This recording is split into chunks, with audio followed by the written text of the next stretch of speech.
香港個世紀大火災咧，就今日就差唔多係頭七啦。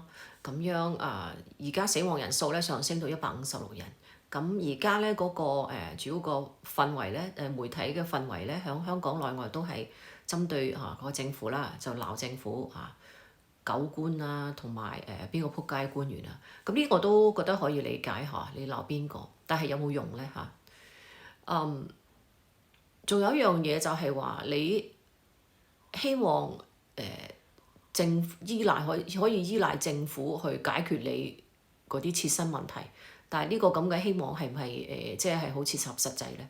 因為其實而家個政府咧好多地方咧個政府都係過於龐大啊！好似喺美國佢共和黨政府佢就要裁減嗰啲人啊，其實係唔需要咁多政府嘅部門或者人員嘅，因為政府越大嘅話，貪污咧就越難控制嘅，所以馬斯克佢咪即係做咗一個係要裁減嗰個政府嗰個 project 嘅，即係話部門越多你就越難監控，你都唔知監控得邊個咁樣咧。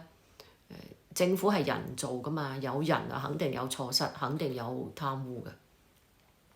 咁好啦，就係話你而家其實個政府係唔需要咁多人嘅，喺西方都係。而家個政府點解要招咁多人都係為咗解決嗰個就業嘅問題嘅啫。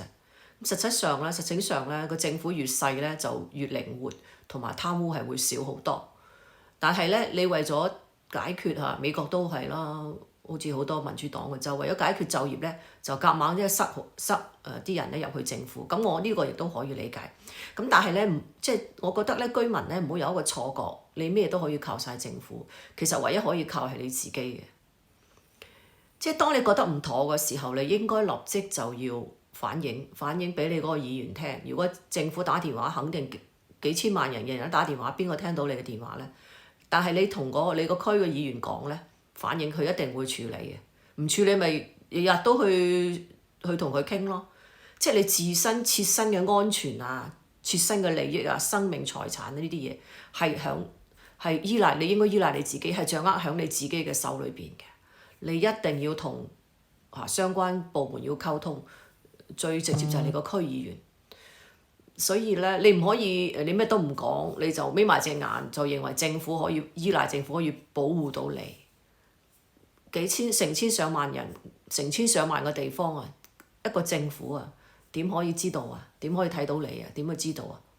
係嘛？你又未必都，你打電話都未必可以揾到你，但係揾你個區議員咧就係比較切合實際，即係最直接咯。